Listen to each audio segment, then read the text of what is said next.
Subscribe कीजिए हमारा exam study अड्डा चैनल और लेटेस्ट नोटिफिकेशन के लिए बेल आइकन को प्रेस कीजिए। हेलो फ्रेंड्स, एग्जाम स्टडी अड्डा यूट्यूब चैनल में आपका स्वागत है। दोस्तों, आज के वीडियो में हम लोग करने वाले हैं प्राचीन भारत इतिहास के महत्वपूर्ण 100 प्रश्नों को करने वाले हैं। फ्रेंड्स, अगर आप हमारे चैनल पर पहली बार विजिट कर रहे हैं तो हमारे एग्जाम स्टडी अड्डा चैनल को जरूर सब्सक्राइब करिए और साथ में बेल आइकन को भी प्रेस कर लीजिए ताकि इसी प्रकार जीके से रिलेटेड वीडियो की अपडेट मिलती रहे। फ्रेंड्स, इस वीडियो में हम लोग सिलेक्टेड टॉप मोस्ट 100 प्रश्नों को करने वाले हैं जो प्राचीन भारत के इतिहास के प्रश्न है। तो आइए आप लास्ट तक हमारे साथ बने रहिएगा। आइए करते हैं। सबसे पहले देखते हैं मौर्य काल। प्राचीन भारत के इतिहास में मौर्य काल। दोस्तों, मौर्य काल का अगर टाइम पीरियड देखा जाए तो 322 ईसा पूर्व से 185 ईसा पूर्व माना जाता है। पहला प्रश्न है, सबसे प्राचीनतम राजवंश कौन सा है? तो दोस्तों, सबसे प्राचीनतम राजवंश है मौर्य वंश। बहुत ही मोस्ट इंपोर्टेंट प्रश्न है, सिलेक्टेड क्वेश्चन है, जहां से एग्जाम में बहुत बार प्रश्न ये सब पूछा गया है, इसलिए इंपॉर्टेंट है एग्जाम की दृष्टि से। दूसरा प्रश्न है, मौर्य वंश की स्थापना कब की गई थी? तो फ्रेंड्स, 322 ईसा पूर्व में मौर्य वंश की स्थापना की गई थी। नेक्स्ट क्वेश्चन है, मौर्य वंश का संस्थापक कौन था? चंद्रगुप्त मौर्य था। घनानंद को हराने में किसने चंद्रगुप्त मौर्य की मदद की थी? तो दोस्तों, चाणक्य ने मदद की थी। बहुत ही मोस्ट इंपोर्टेंट सिलेक्टेड क्वेश्चन है एग्जाम की दृष्टि से। नेक्स्ट प्रश्न है दोस्तों, चंद्रगुप्त मौर्य का प्रधानमंत्री कौन था? तो दोस्तों, चंद्रगुप्त मौर्य का प्रधानमंत्री चाणक्य था। बहुत ही मोस्ट इंपोर्टेंट प्रश्न है, बहुत बार एग्जाम पूछा गया है। नेक्स्ट क्वेश्चन है, चाणक्य का अन्य नाम क्या थे? तो दोस्तों, विष्णुगुप्त और कौटिल्य था। चाणक्य द्वारा लिखित पुस्तक कौन सी है? अर्थशास्त्र है। दोस्तों, अर्थशास्त्र किस विषय पर आधारित है? राजनीति पर आधारित है। बहुत ही मोस्ट इंपोर्टेंट, बहुत बार एग्जाम में पूछा गया, इसलिए इंपॉर्टेंट रहेगा एग्जाम की दृष्टि से। नेक्स्ट प्रश्न है दोस्तों, किसकी तुलना मैकियावेली के प्रिंस से की जाती है? तो फ्रेंड्स, कौटिल्य के अर्थशास्त्र की तुलना मैकियावेली के प्रिंस से की जाती है। अगला क्वेश्चन है दोस्तों, मौर्य साम्राज्य की प्रचलित मुद्रा कौन सी थी? तो दोस्तों, मौर्य साम्राज्य की प्रचलित मुद्रा थी पर्ण। नेक्स्ट क्वेश्चन है दोस्तों, वह शासक कौन था जिसने राज सिंहासन पर बैठने के लिए अपने बड़े भाई सुसीम की हत्या की थी? तो दोस्तों, अशोक था। बहुत ही मोस्ट इंपोर्टेंट है, अशोक ने वह शासक था जिसने राज सिंहासन पर बैठने के लिए अपने बड़े भाई सुसीम की हत्या की थी। नेक्स्ट प्रश्न है दोस्तों, निम्नलिखित में सम्राट अशोक की वह पत्नी कौन थी जिसने उसको सबसे ज्यादा प्रभावित की थी? तो दोस्तों, उसका नाम था कारुवाकी थी। बहुत ही मोस्ट इंपोर्टेंट, ये सब जितने भी प्रश्न है बहुत बार एग्जाम में रिपीटेड पूछे गए हैं, इसलिए इंपॉर्टेंट रहेगा आपके एग्जाम की दृष्टि से। नेक्स्ट प्रश्न है दोस्तों, अशोक ने अपने सभी अभिलेखों में एक रूपता से किस प्राकृत का प्रयोग किया था? तो दोस्तों, अर्धमागधी का प्रयोग किया था। नेक्स्ट प्रश्न है दोस्तों, बिंदुसार ने विद्रोहियों को कुचलने के लिए अशोक को कहाँ भेजा गया था? तो तक्षशिला पर भेजा गया था। बहुत ही मोस्ट इंपोर्टेंट रहेगा आपके एग्जाम के लिए। नेक्स्ट प्रश्न है, निम्नलिखित में से वह कौन व्यक्ति है जिसका नाम देवान प्रियदर्शी था? दोस्तों, उसका नाम अशोक था। अशोक का एक अन्य नाम था देवान प्रियदर्शी के नाम से जाना जाता है। नेक्स्ट क्वेश्चन है, कलिंग विजय के उपरांत अशोक महान ने निम्नलिखित किस धर्म को अंगीकार कर लिया था? तो दोस्तों, बौद्ध धर्म को अंगीकार कर लिया था। बहुत ही मोस्ट इंपोर्टेंट, बहुत बार प्रश्न पूछा गया है। नेक्स्ट प्रश्न है, चंद्रगुप्त के शासन विस्तार किसने मुख्य रूप से मदद की थी? तो दोस्तों, चाणक्य ने चंद्रगुप्त के शासन के विस्तार में मुख्य रूप से मदद की थी। नेक्स्ट क्वेश्चन है, साची किस कला और मूर्ति कला का निरूपण करता है? तो दोस्तों, बौद्ध धर्म का निरूपण करता है। बहुत ही मोस्ट इंपोर्टेंट प्रश्न है। नेक्स्ट प्रश्न है दोस्तों, प्राचीन भारत का वह प्रसिद्ध शासक जिसने अपने जीवन के अंतिम दिनों में जैन धर्म को अपनाया था। बहुत बार एग्जाम पूछा गया है। चंद्रगुप्त मौर्य है जिन्होंने अपने जीवन के अंतिम दिनों में जैन धर्म को अपनाया था। नेक्स्ट प्रश्न है, चंद्रगुप्त ने अपना अंतिम समय किस स्थान पर बिताया था? तो दोस्तों, कर्नाटक के श्रवणबेलगोला में अंतिम समय बिताया था और कहा जाता है कि चंद्रगुप्त मौर्य ने अंतिम समय में कर्नाटक के श्रवणबेलगोला में ही अपने जीवन को त्याग दिया था।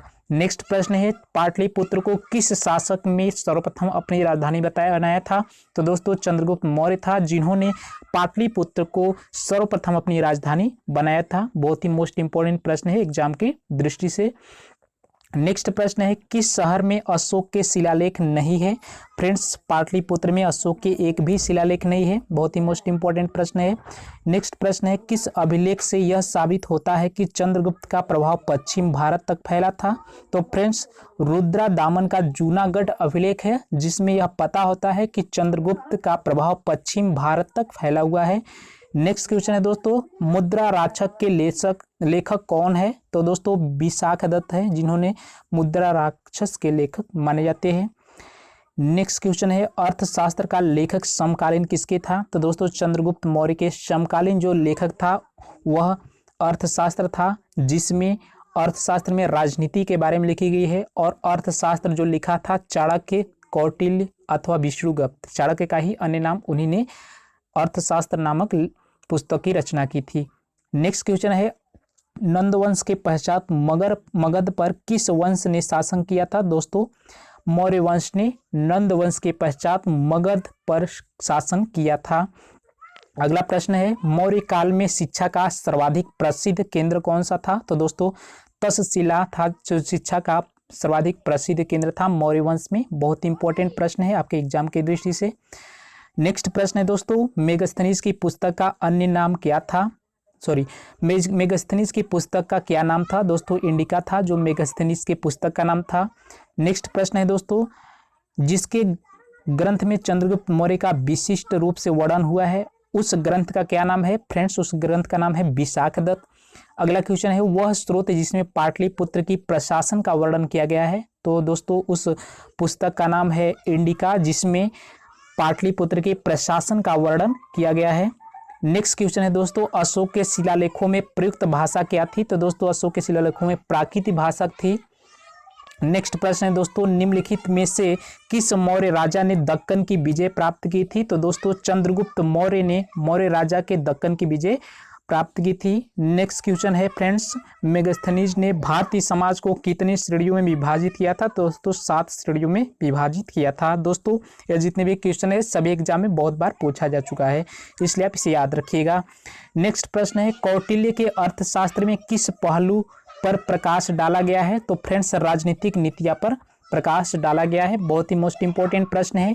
नेक्स्ट क्वेश्चन है पाटलिपुत्र में स्थित चंद्रगुप्त का महल मुख्यतः किससे बना हुआ था। तो फ्रेंड्स लकड़ी का बना हुआ था। पाटलिपुत्र में स्थित चंद्रगुप्त का महल लकड़ी का बना हुआ था। नेक्स्ट क्वेश्चन दोस्तों प्रथम भारतीय साम्राज्य स्थापित किया गया किसके द्वारा। प्रथम भारतीय साम्राज्य स्थापित किया गया तो चंद्रगुप्त मौर्य के द्वारा प्रथम भारतीय साम्राज्य को स्थापित किया गया था। नेक्स्ट प्रश्न है दोस्तों उत्तरांचल में अशोक के एक शिलालेख स्थित कहाँ है। तो दोस्तों कालसी में उत्तरांचल में अशोक का एक शिलालेख स्थित है। नेक्स्ट प्रश्न है दोस्तों अशोक के शिलालेखों को पढ़ने वाला प्रथम अंग्रेज कौन सा था। तो दोस्तों जेम्स प्रिंसरेप था जो अशोक के शिलालेखों को पढ़ने वाला प्रथम अंग्रेज था। उसका नाम है जेम्स प्रिंसरेप। बहुत बार एग्जाम में पूछा गया इसलिए इंपॉर्टेंट है एग्जाम की दृष्टि से। नेक्स्ट प्रश्न है दोस्तों कलिंग युद्ध की विजय तथा क्षत्रियों का वर्णन अशोक के किस शिलालेख में है। तो दोस्तों अशोक के 13वें शिलालेख में कलिंग युद्ध के विजय और क्षत्रियों का वर्णन किया गया है। नेक्स्ट क्वेश्चन है दोस्तों प्रसिद्ध यूनानी राजदूत मेगस्थनीज भारत में किसके दरबार में आए थे। तो दोस्तों चंद्रगुप्त मौर्य के दरबार में आए थे। नेक्स्ट प्रश्न है निम्नलिखित में से किस राज्य देश में अशोक के व्यक्तिगत नाम का उल्लेख किया गया है। तो फ्रेंड्स मास्की अभिलेख में अशोक के नाम का उल्लेख किया गया है। नेक्स्ट प्रश्न है फ्रेंड्स अशोक ने श्रीलंका में बौद्ध धर्म के प्रचार हेतु किसको भेजा था।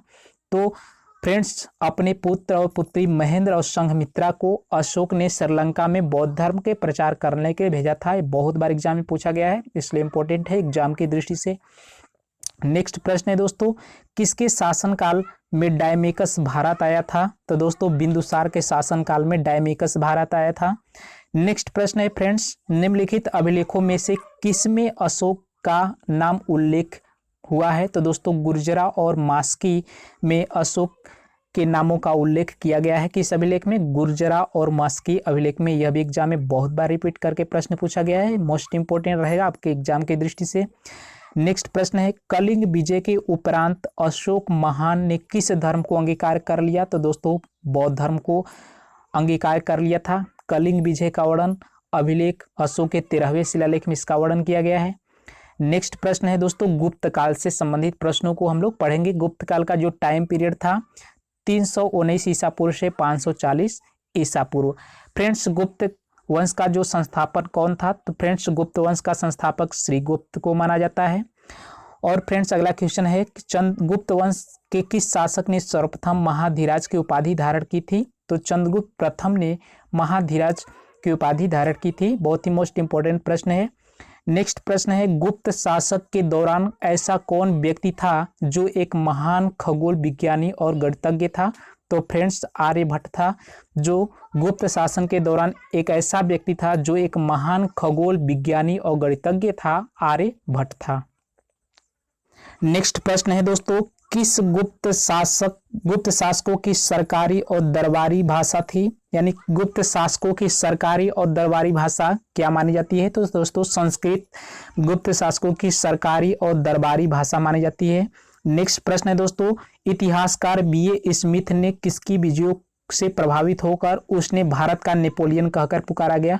तो फ्रेंड्स, समुद्रगुप्त इतिहासकार ने बीए स्मिथ ने विजयों को प्रभावित होकर के भारत का नेपोलियन कहा जाता है। अगला क्वेश्चन है दोस्तों, गुप्त वंश का वह राजा कौन था जिसने हुड़ों को भारत पर आक्रमण करने से रोका था? तो फ्रेंड्स, आंसर होगा स्कंदगुप्त था, जिन्होंने हुड़ों को भारत पर आक्रमण करने से रोका था। नेक्स्ट प्रश्न है दोस्तों, गुप्त राजवंश किस लिए प्रसिद्ध है? तो फ्रेंड्स, कला और स्थापत्य के लिए गुप्त राजवंश प्रसिद्ध है। अगला क्वेश्चन है, अजंता कलाकृतियां किससे संबंधित है? तो फ्रेंड्स, गुप्त काल से संबंधित है अजंता की कलाकृतियां। अगला प्रश्न है, कुछ विद्वानों के अनुसार कवि कालिदास किसके राजकवि थे? तो फ्रेंड्स, चंद्रगुप्त द्वितीय, जिसे विक्रमादित्य के नाम से जाना जाता है, कालिदास चंद्रगुप्त द्वितीय राज्य के कवि थे। अगला क्वेश्चन है फ्रेंड्स, अजंता चित्रकारी का विषय वस्तु निम्नलिखित में से किससे संबंधित है? तो फ्रेंड्स, अजंता चित्रकारी का जो विषय वस्तु है वह बौद्ध धर्म से संबंधित है। नेक्स्ट क्वेश्चन है दोस्तों, उत्तर गुप्त युग में जो विश्वविद्यालय प्रसिद्ध है वह कौन सा है? तो फ्रेंड्स, नालंदा विश्वविद्यालय है। बहुत बार एग्जाम में पूछा गया है, इसलिए इंपॉर्टेंट रहेगा आपके एग्जाम की दृष्टि से।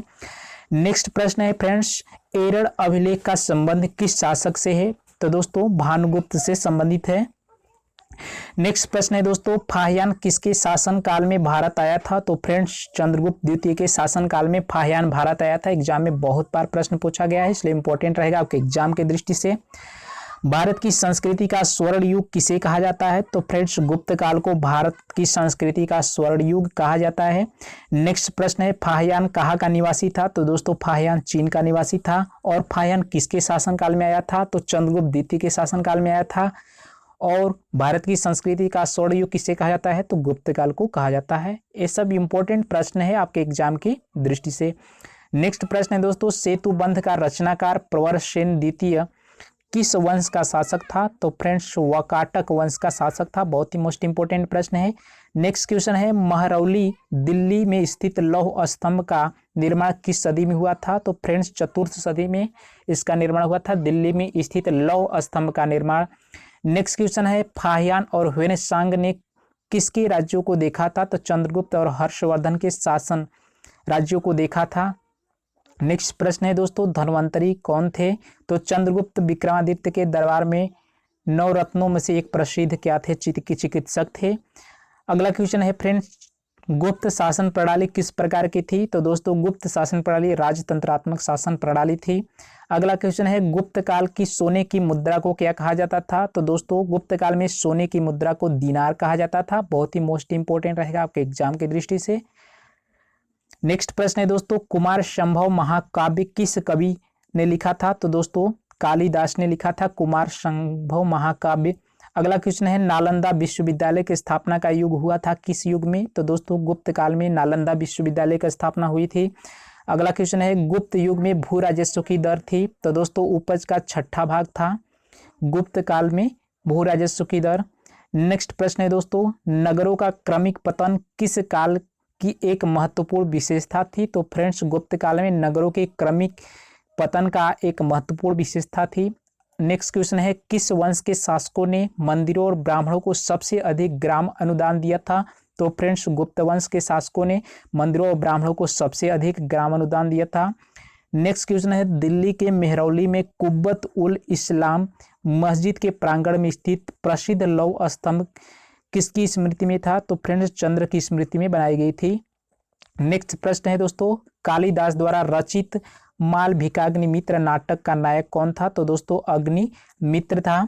अगला क्वेश्चन है चंद्रगुप्त की सैनिक उपलब्धियों का वर्णन किस अभिलेख में उपलब्ध है? तो फ्रेंड्स प्रयाग अभिलेख में समुद्रगुप्त की सैनिक उपलब्धियों का वर्णन किया गया है। अगला क्वेश्चन है किस काल में स्त्रियों को पुरुषों के बराबर माने जाते थे? तो दोस्तों गुप्त काल में स्त्रियों को पुरुषों के बराबर माना जाता था। नेक्स्ट क्वेश्चन है दोस्तों किस राजवंश ने हुड़ों के आक्रमण से अत्यंत विचलित हुआ था? तो फ्रेंड्स गुप्त वंश था जिन्होंने हुड़ों के आक्रमण से अत्यंत विचलित हुआ था। नेक्स्ट प्रश्न है फ्रेंड्स अजंता गुफाओं के सरीखी अथवा जैसी मध्य गुफाएं मध्य प्रदेश में कहाँ पर स्थित है? तो फ्रेंड्स बाघधार में स्थित है। नेक्स्ट क्वेश्चन है बाल विवाह प्रथा आरंभ हुई थी किस काल में? तो गुप्त काल में बाल विवाह की प्रथा आरंभ हुई थी। नेक्स्ट क्वेश्चन है दोस्तों किस गुप्त शासक को नालंदा विश्वविद्यालय का संस्थापक माना जाता है? तो फ्रेंड्स कुमार गुप्त को नालंदा विश्वविद्यालय का संस्थापक माना जाता है। नेक्स्ट क्वेश्चन है दोस्तों गुप्त काल में उत्तर भारतीय व्यापार किस और एक पतन को संचालित करता है? तो दोस्तों ताम्रलिपि गुप्त काल में उत्तर भारतीय व्यापार के एक पतन को संचालित होता था। नेक्स्ट क्वेश्चन है गुप्त शासकों द्वारा जारी किए गए चांदी के सिक्कों को क्या कहा जाता है? तो फ्रेंड्स रूपक कहा जाता है। गुप्त काल शासकों द्वारा जारी किए गए चांदी के सिक्के को रूपक कहा जाता है। नेक्स्ट क्वेश्चन है दोस्तों गुप्त राजा जिसने विक्रमादित्य की पदवी ग्रहण की थी? तो फ्रेंड्स चंद्रगुप्त द्वितीय था जिन्होंने विक्रमादित्य की पदवी ग्रहण की थी। नेक्स्ट क्वेश्चन है दोस्तों समुद्रगुप्त को किस अन्य नाम से जाना जाता है? तो फ्रेंड्स भारत का नेपोलियन के नाम से समुद्रगुप्त को जाना जाता है। अगला क्वेश्चन है किस गुप्त शासक को कविराज भी कहा जाता है? तो फ्रेंड्स चंद्रगुप्त मौर्य समुद्रगुप्त को कविराज के नाम से जाना जाता है। नेक्स्ट क्वेश्चन है दोस्तों पुष्पभूति वंश का संस्थापक कौन था? तो फ्रेंड्स पुष्पभूति था जो पुष्पभूति वंश का संस्थापक था। नेक्स्ट प्रश्न है प्रसिद्ध यात्री चीनी यात्री ह्वेनसांग किसके शासनकाल में भारत आया था? तो फ्रेंड्स हर्षवर्धन के शासनकाल में आया था। बहुत ही मोस्ट इंपॉर्टेंट है एग्जाम की दृष्टि से। नेक्स्ट प्रश्न है दोस्तों ह्वेनसांग किस उद्देश्य से भारत आया था? तो फ्रेंड्स नालंदा विश्वविद्यालय में पढ़ने के उद्देश्य से ह्वेनसांग भारत आया था, इसलिए इंपॉर्टेंट होगा एग्जाम की दृष्टि से। नेक्स्ट प्रश्न है दोस्तों वह कौन अंतिम बौद्ध राजा था जो संस्कृत का महान विद्वान और लेखक था? तो फ्रेंड्स हर्षवर्धन था जो संस्कृत का महान विद्वान और लेखक था। इंपॉर्टेंट रहेगा ये प्रश्न आपके एग्जाम के लिए। नेक्स्ट प्रश्न है दोस्तों हर्ष रचित किसके द्वारा लिखी गई थी? तो फ्रेंड्स बाणभट्ट के द्वारा रची गई थी। फ्रेंड्स अगला क्वेश्चन है किस व्यक्ति को द्वितीय अशोक के नाम से जाना जाता है? तो मोस्ट इंपॉर्टेंट हर्षवर्धन को द्वितीय अशोक के नाम से जाना जाता है। नेक्स्ट प्रश्न है दोस्तों बाणभट्ट किस सम्राट के राज दरबारी कवि थे? तो फ्रेंड्स हर्षवर्धन राज दरबारी के कवि थे। अगला क्वेश्चन है गुप्त वंश के ह्रास के पश्चात उत्तर भारत में बड़े भाग का पुनर्गठन किसने किया था? तो फ्रेंड्स हर्षवर्धन ने किया था। अगला क्वेश्चन है बंगाल का कौन सा शासक हर्ष का समकालीन था? तो फ्रेंड्स शशांक था जो हर्ष का समकालीन था। नेक्स्ट प्रश्न है दोस्तों हर्ष के शासनकाल में उत्तर भारत का सबसे महत्वपूर्ण शहर कौन था? तो दोस्तों कन्नौज था, बहुत ही मोस्ट इंपॉर्टेंट।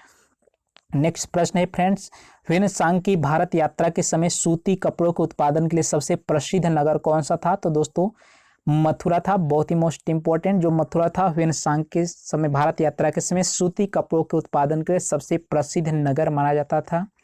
नेक्स्ट क्वेश्चन है फ्रेंड्स किस विदेशी यात्री ने भारत का दौरा सबसे पहले किया था? तो फ्रेंड्स मेगस्थनीज ने विदेशी यात्री था जो भारत का दौरा सबसे पहले किया था। नेक्स्ट क्वेश्चन है दोस्तों प्राचीन भारत में कौन सा विद्या अध्ययन का केंद्र था? तो फ्रेंड्स नालंदा विश्वविद्यालय जो प्राचीन भारत में विद्या अध्ययन का प्रसिद्ध क्या था? केंद्र था। नेक्स्ट क्वेश्चन है नालंदा विश्वविद्यालय किस लिए विश्व प्रसिद्ध है? तो फ्रेंड्स बौद्ध दर्शन के लिए नालंदा विश्वविद्यालय विश्व प्रसिद्ध है। नेक्स्ट क्वेश्चन है नाट्यशास्त्र की रचना किसने की थी? तो फ्रेंड्स भरत मुनि ने नाट्यशास्त्र की रचना की थी, बहुत ही मोस्ट इंपॉर्टेंट है एग्जाम की दृष्टि से। नेक्स्ट प्रश्न है दोस्तों लास्ट प्रश्न है पृथ्वीराज रासो निम्नलिखित में से किसने लिखा था? तो फ्रेंड्स चंद बरदाई ने पृथ्वीराज रासो को लिखा था। तो दोस्तों आज के वीडियो में हम लोग टॉप 100 महत्वपूर्ण प्राचीन भारत के इतिहास के महत्वपूर्ण प्रश्नों को किए। फ्रेंड्स यह वीडियो आपको अच्छी लगी तो इस वीडियो को जरूर लाइक बटन दबा करके लाइक कर दीजिए। फ्रेंड्स अगर आप हमारे चैनल पर पहली बार विजिट कर रहे हैं तो नीचे लाल बटन का सब्सक्राइब बटन होगा, उसको दबा करके चैनल को बेल आइकन को प्रेस कर लीजिए ताकि जीके से रिलेटेड वीडियो की अपडेट मिलती रहे। फ्रेंड्स इस वीडियो को अपने दोस्तों के बीच जरूर शेयर करें और कमेंट करके बताइए यह वीडियो आपको कैसी लगी। दोस्तों फिर मिलेंगे एक नए वीडियो के साथ, तब तक के लिए धन्यवाद। Thank you.